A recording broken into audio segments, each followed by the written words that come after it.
Tutorial Kuliah Ilmu Negara. Topik kedua dari 30 topik. Ruang lingkup ilmu negara. Disediakan oleh Global Tutorial. Ilmu negara sebagai suatu pengetahuan telah dikenal sejak zaman Yunani purba. Ilmu negara menitikberatkan penyelidikannya kepada negara sebagai organisasi dalam pengertian umum. George Jelinek dalam Allgemeine Staatslehre membagi konsepsi ilmu negara menjadi sistematis, lengkap, dan teratur untuk menjelaskan ilmu tentang negara dengan menggunakan metode van Systematisering, metode sistematika, dengan cara mengumpulkan semua bahan tentang ilmu negara yang ada mulai zaman kebudayaan Yunani sampai pada masanya sendiri. Dalam bukunya, Jelinek membagi ilmu kenegaraan menjadi dua bagian, yaitu, 1. Ilmu negara dalam arti sempit, Staatswissenschaft. Staatswissenschaft dalam arti sempit adalah Staatswissenschaft dalam arti luas setelah dikurangi dengan Rechtswissenschaften. Dalam arti ilmu pengetahuan mengenai negara ketika di dalam penyelidikannya menekankan pada negara sebagai objeknya. 2. Ilmu pengetahuan hukum, Rechtswissenschaften. Yang dimaksud dengan Rechtswissenschaften adalah ilmu pengetahuan mengenai negara, tetapi di dalam hal ini penyelidikannya ditekankan pada segi hukum atau yuridis dari negara itu. Termasuk dalam Rechtswissenschaft adalah hukum tata negara, hukum administrasi negara, hukum pidana, dan sebagainya.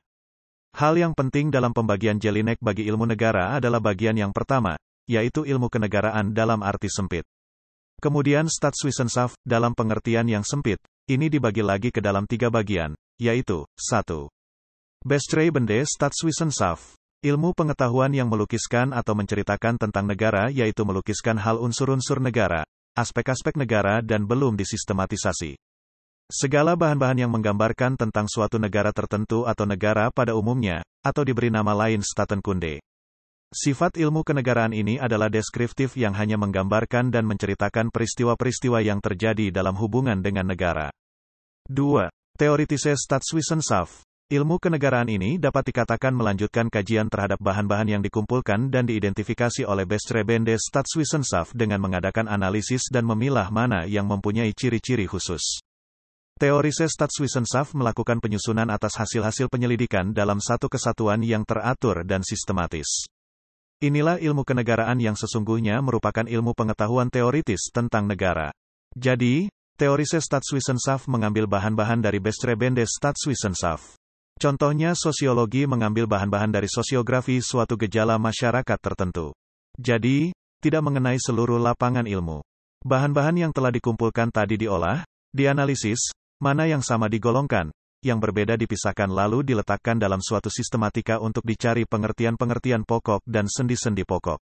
3. Angewandte Staatswissenschaft. Angewandte Staatswissenschaft atau disebut juga Praktische Staatswissenschaft. Dari teori-teori tersebut dengan sendirinya orang mempraktikkan ajaran-ajaran kenegaraan itu yang tercakup dalam Praktische Staatswissenschaft atau disebut juga dengan ilmu politik, akan tetapi dalam arti lain. Ilmu kenegaraan ini dapat dikatakan sebagai ilmu pengetahuan yang menerapkan teori-teori kenegaraan, Theoretische Staatswissenschaft, dalam pelajaran-pelajaran yang berguna untuk tujuan praktik. Theoretische Staatswissenschaft terbagi lagi dalam 2 bagian, 1. Allgemeine Staatslehre, mengenai negara sebagai pengertian umum, genus dan 2. Besondere Staatslehre, mengenai negara sebagai pengertian khusus, spesies. Berkenaan dengan Allgemeine Staatslehre terdapat suatu ajaran dari Jelinek yang disebut dengan Suisse-Iten teori, yaitu suatu teori yang meninjau negara dari 2 sudut, dari pandangan sosiologis dan pandangan yuridis. Timbulnya teori ini karena suatu negara itu merupakan bangunan hukum yang juga merupakan bangunan masyarakat. Sebagai bangunan hukum ditinjau secara yuridis, sedangkan sebagai bangunan masyarakat ditinjau dari segi sosiologis. Dari teori tersebut maka dalam Allgemeine Staatslehre timbul 2 ilmu, yaitu, 1. Allgemeine Staatslehre, teori-teori umum mengenai negara yang bersifat yuridis, bagian yang menunjuk pada segi yuridis, dan 2. Allgemeine Soziale Staatslehre, teori-teori umum mengenai negara yang bersifat sosial, yang menyelidiki negara sebagai gejala sosial, dan dapat disamakan dengan perkumpulan-perkumpulan sosial, menekankan pada sifat sosial negara tersebut atau bagian yang menunjuk pada segi sosial. Menurut Jelinek, pembahasan ilmu negara adalah termasuk dalam Allgemeine Staatslehre.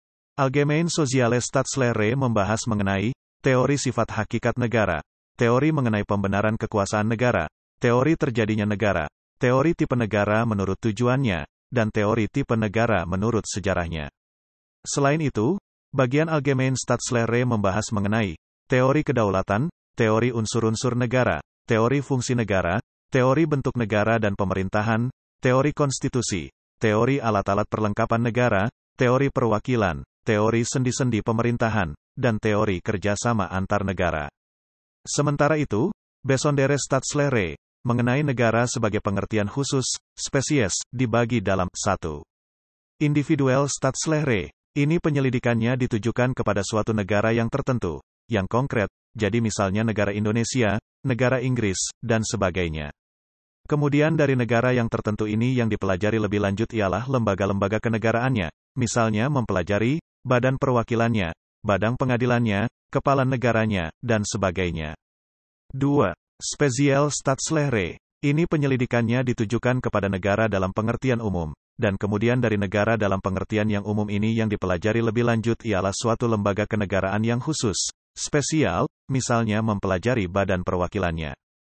Kalau akan membandingkan antara ilmu negara yang individual dengan ilmu negara yang spesial, yang kedua-duanya itu sifatnya adalah khusus, ialah bahwa negara yang individual yang khusus itu adalah negaranya, jadi negaranya itulah yang tertentu, yang khusus. Ilmu negara yang spesial yang khusus itu adalah lembaga kenegaraannya yang diselidiki itu. Contoh, kalau mempelajari badan perwakilan, kedudukan kepala negara dan sebagainya dari negara Indonesia ini adalah termasuk ilmu negara yang individual.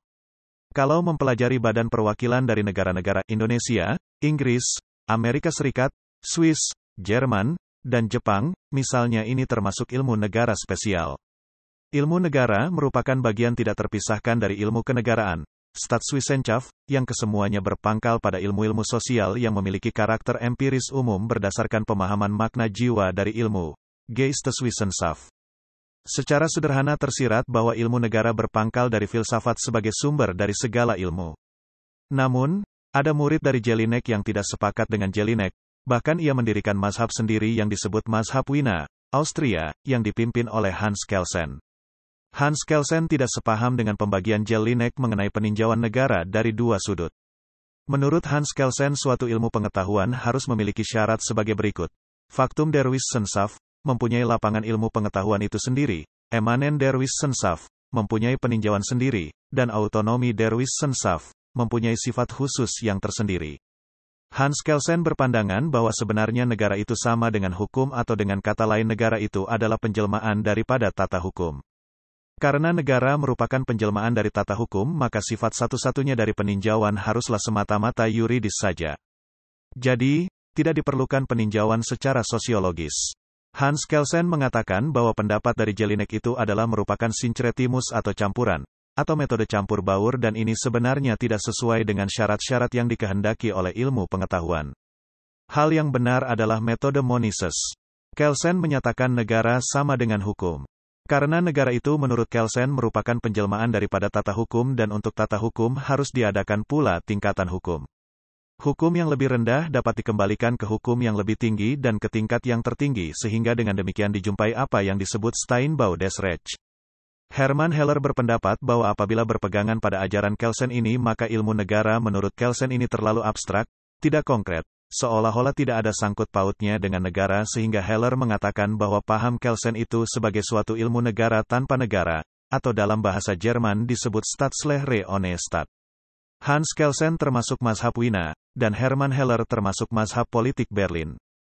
Dua orang tokoh lainnya yang masuk dalam mazhab Berlin adalah Carl Schmitt dan Rudolf Smenn. Hermann Heller menyangkal paham Kelsen dengan mengatakan bahwa ilmu negara Kelsen tanpa negara. Heller mengatakan kenyataan dari negara itu terletak pada fungsinya. Kalau negara mempunyai fungsi maka nyatalah negara itu ada. Negara menurut Heller merupakan territoriale Gesellschaftsorganisate artinya suatu organisasi kewibawaan yang mempunyai wilayah tertentu. Gesag adalah kewibawaan atau kekuasaan yang diakui. Organisasi adalah suatu kerjasama berdasarkan pembagian kerja yang tetap, langgeng. Pembagian kerja tersebut terdiri dari dua macam yaitu pembagian kerja secara vertikal dan pembagian kerja secara horizontal. Pembagian kerja secara vertikal lebih mengutamakan efisiensi, sedangkan pembagian kerja secara horizontal adalah membagi suatu tugas dari suatu jawatan dalam fungsi. Pembagian kerja vertikal ini dijumpai dalam organisasi yang terbesar yaitu negara. Sementara itu, yang terkecil adalah jabatan atau ambet. Kembali pada Gesagsorganisate, jika ditekankan pada pengertian Gesag maka menurut Hermann Heller, Gesag itu tak lain dan tak bukan adalah mengenai kewenangan atau kekuasaan untuk memutuskan secara tepat yang penting mengenai negara. Gesagsorganisate adalah suatu organisasi untuk memutuskan soal-soal yang penting mengenai negara. Organisasi untuk memutuskan itu dalam bahasa Jerman disebut dengan Entscheidungseinheit. Kalau ditekankan pada organisasi bahwa negara itu suatu organisasi kerjasama untuk mencapai tujuan-tujuan untuk kepentingan masyarakat, ini disebut Wirkungseinheit. Disinilah dapat dilihat di mana letak kenyataan daripada negara. Eropa kontinental dan Anglo-Sakson mempunyai tradisi yang berbeda, namun menjadi penting untuk dicari keseragamannya. Sarjana Eropa kontinental yang bernama Nauyaski berusaha untuk mendekati peninjauan Anglo-Sakson dengan maksud melengkapi pandangan Jelinek yaitu menjadi tiga segi. Negara mula-mula dianggapnya sebagai suatu ide atau gagasan, Staat als Idee, kemudian negara dipandangnya sebagai bangunan masyarakat, Staat als Sociale Instituut, dan akhirnya negara dipandang sebagai bangunan hukum, Staat als Rechtsinstellingen, sehingga dijumpai 1. Staatsidinlehre, 2. Staatsgesellschaftslehre, dan 3. Staatsrechtslehre. Jadi, di dalam Staatsidenlehre yang dimaksud adalah ajaran yang membahas tentang pendapat-pendapat sarjana-sarjana mengenai hal yang dinamakan negara. Jadi, ini adalah mengenai teori-teori politik atau political theory. Dan dalam Staatsgesellschaftslehre tak banyak berbeda dengan pandangan Jelinek dan Hans Kelsen. Dalam pandangan Anglo-Sakson di Amerika Serikat dan Inggris, ilmu yang mengenai negara disebut dengan political science yang secara etimologis atau melihat asal katanya, yaitu mula-mula adanya istilah polis atau politeia. Cara peninjauan itu jauh berbeda dari peninjauan Eropa kontinental dan akibatnya, sifat ilmu negara menurut Eropa kontinental bersifat historis, yuridis, dan filosofis. Di Eropa kontinental dijumpai ahli-ahli yang membahas mengenai negara secara efisien, terutama dalam hal ini ahli hukum yang mempunyai suara terbanyak sehingga negara di Eropa kontinental tekanannya ada pada segi yuridis, walaupun Heller berasal dari mazhab politik Berlin yang berbeda. Di Amerika dan Inggris, di mana peninjauannya dijalankan oleh ahli-ahli political science yang oleh Eropa kontinental disebut sebagai ahli sosiologi sehingga biasa dikatakan bahwa peninjauan Eropa kontinental itu adalah menangani struktur atas, teori, daripada negara. Peninjauan Anglo-Sakson lebih menekankan pada struktur bawah, power. Hal yang dimaksudkan dengan struktur bawah adalah bangunan negara itu di dalam kenyataannya sebagai gejala masyarakat. Sementara itu, kalau dilihat struktur atas yang dimaksudkan adalah melihat rangka dasar dari negara itu. Rangka dasar yang dimaksud adalah abstraksi daripada kenyataan yang ada. Jadi, kalau peninjauan negara secara sosiologis Beschouwing, ini lebih mengenai kenyataan daripada negara. Oleh karena itu, sarjana-sarjana di Eropa kontinental menganggap bahwa peninjauan political science di Anglo-Sakson merupakan sosiologi khusus mengenai negara, sosiologi van de Staat. Metode atau cara bekerja McIver ialah bersandarkan sejarah dan perbandingan, historis vergelijken, histori komparatif. Kalau dihubungkan dengan perkembangan ilmu pengetahuan di Amerika maka histori komparatif merupakan fase kedua. Metode kedua adalah menggunakan bahan-bahan dari hasil penyelidikan ilmu pengetahuan lainnya. Metode McIver yang pertama historis vergelijken adalah apa yang dimaksud dengan in het heden light het verleden, in het nu wat komen zal. Bagaimana dulu dan bagaimana sekarang. Vergelijken maksudnya adalah memperbandingkan keadaan di Perancis, di Inggris, di Jerman, dan lain sebagainya. Metode McIver yang kedua adalah menggunakan bahan-bahan dari lapangan ilmu pengetahuan lainnya seperti sosiologi, ekonomi, psikologi, etnologi, dan sebagainya. Ini sesuai dengan tuntutan ilmu pengetahuan modern. Dalam bukunya The Web of Government, McIver membicarakan tentang timbulnya negara, the emergence of government. McIver memakai istilah government dan tidak state oleh karena ada hubungan erat antara government dan state. Government mewakili negara, de belihaming van de Staat. The state is an abstract begrip. Hal yang bertindak adalah manusia. Pemerintah adalah alat negara, organ negara. McIver memulai uraiannya dengan membicarakan terjadinya negara karena sifatnya historis evolusioner. Bagian kedua mengenai the basis of authority yang berarti sandaran atau dasar daripada kewibawaan, the grondslag van het gezag. Bagian ketiga membicarakan the form of government. Hal yang menarik adalah McIver mengatakan the form of government bukan the form of state. Ini tidak berarti dia hanya mengupas tentang bentuk pemerintahan saja sedang bentuk negara diabaikan. Kedua-duanya dibicarakan, perlu diketahui bahwa di Amerika, pemerintahan hampir sinonim dengan negara. Jadi, dalam pengertian government, dari McIver itu sudah tersimpul arti negara.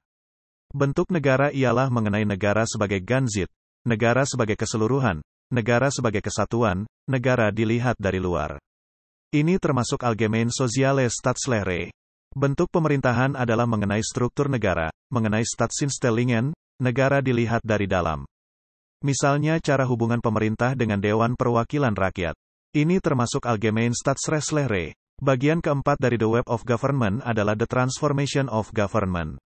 McIver mengupas tentang sebabnya timbul perubahan pemerintahan yaitu oleh revolusi, kudeta, atau putsch.